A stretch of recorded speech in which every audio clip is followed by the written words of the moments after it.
So I 3D print a lot, and there's a lot of leftovers, whether it be failed prints, supports, whatever. And I hate that. I hate waste. So I kind of came up with a cool idea. Tree supports is what we're going to use in this video. I find it'll fit the vibe of the sea corals. So now we're getting into some painting, finally. The first video was just making the corals, but this time we're actually going to paint them. And this one in particular, we'll go over the base coats. So let's get into it. So when I started this, I didn't really have a clear idea of what I wanted to do. I kind of just picked out colors that I thought looked like undersea coral colors, and I just ran with it. I'll show you what kind of base coats I've done and my process with this. First things first, priming. I don't always prime everything I paint, but in this case where the supports are pretty smooth, I wanted to make sure that the paint gripped it, so I didn't think it would hurt to apply a lot of the primer. This doesn't have to be overly clean. I'm just trying to cover any areas that I could see. I'm going to miss a lot of the internal tubing and corals, but that's not going to be as important because people won't really see that. And you could really beat up your brush trying to get every nook and cranny. Just kind of throwing primer in different areas. Paint where you can. Again, if you miss some stuff, the paint is still going to stick to the PLA. It just might show up a little bit thinner, I guess. And you don't necessarily need to use a white primer. This is just what I have, and I have a bunch of it. So I'm just painting each one of these one by one. You'll see that a lot of these corals have little gaps, pointed ends, or places where the supports aren't quite melted together. This is still fine. I find this primer in particular is quite thick, so you'll probably lose some of those details. Some of them will probably survive, and that's not a bad thing, because then we could just work it into the project. Any large gap or circle, we could probably just paint that as like a destroyed section of coral, and we could have like a little internal color. But that's down the line. This is personal preference, but anything that you don't like, just paint over with primer, and it usually solidifies and smooths things over. So while I was recording this, I painted a couple things out of frame, and you just missed all of it. So you'll see regular cuts where I got too into the painting, and the camera didn't pick it up. So lesson learned. I won't bore you with those details because there's nothing to really look at. So hopefully these regular black cuts don't bother you. Like any craft, your hands will get messy. So you could wear gloves. I don't usually, unless it's something that's clearly toxic. I don't think paint or primer is that toxic. And you could just easily wash it off with soap. It doesn't really stain your hands.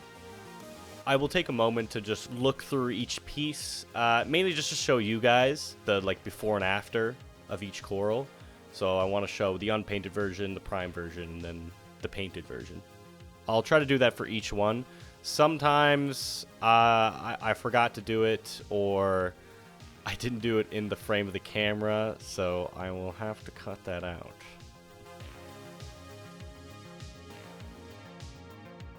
And there we have it. Everything's primed and ready to paint. Maybe I'll do a little more. Okay, now we're done. All right, let's get into it. So the biggest thing with these base coats, I'm not going to really go for the standard darker base coat and progressively get lighter. Now, I will do that in some areas, but basically I'm just going to pick bright paints that I think you would see in the sea. In the ocean. So I'm going to start with the yellow here. I'm using the same brush I used for the primer. I just had to clean that off and get all the gunk of the primer before starting a new color / paint / primer. But the larger brush, I'm impatient. I want to just paint the corals in sections, so I figured I could get away with a larger brush because the lines don't need to be that clean. I just need to make sure I cover everything. And this brush has a really nice bristle for it. It's just like a large, not pointed one, so I should be able to cover a lot in one stroke with that. And it'll reach any hard to access areas. Depending on what kind of paint bottle you're using, it often hardens on the tip. Paint will dry at the top, blocking off the exit of the bottle, so you could just poke it with a toothpick, and that should clear it enough so paint will flow. So I may have already said it in previous videos, but when switching paints, it's always good to have a paper towel to wipe off any excess water or paint from the brush. I try to use the paper towel as much as possible. I only really switch it out when it's completely covered in different paints. So with these corals, I want vibrant sections. I don't want to paint one coral the same color. I'm going to try to just do clumps of color here and there, just like it would be in nature, or if you're looking subsea, there's just a plethora of different colors clashing. And I'm trying to get not just the outside, but I'm trying to cover the inside corals too. I will miss spots, but that's a later problem. So sometimes if I'm trying to get at a hard to reach area, I will wet the paint and just let it drip down into like the center or inner corals. As you see with this yellow paint, you make a bit of a mess, make sure there's nothing important below it, but I find it does a pretty good job of getting where you want it to. It'll just flow down. It'll be a thinner coat, but it'll reach the areas that you wouldn't be able to get with a brush. Even with the yellow watered down and thinned, it'll look like an off color. With this smaller one, if the yellow's different, not a big deal. It honestly kind of adds variety to it, and we like variety. So here I'm kind of running out of yellow. Not a big deal. I dropped some earlier, so I'll just pick that up.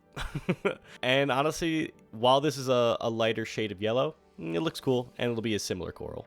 So now we get into the orange. So as I paint these, I'm trying to think of like what's a good pairing or color pairing just to make it look nice. So I'm going to choose this larger one here. This is going to be one of the bigger ones. I think there's going to be 4 different sections that you could probably only see 3 in the picture here.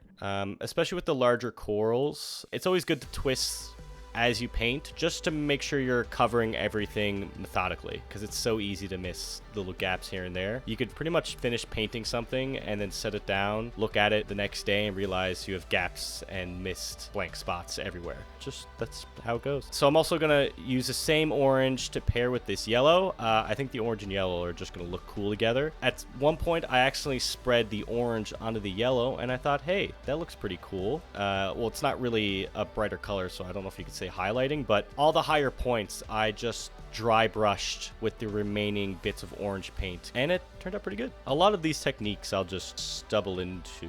I call them techniques, but it's a bit dramatic. I just think it looks cool. It's pretty much all there is. So now we're going to paint the purple section. This is with a lighter purple, and this is going to be the majority of the coral. I'm going to leave a small gap for a different purple, but I wanted to use this lighter one again because it's cool.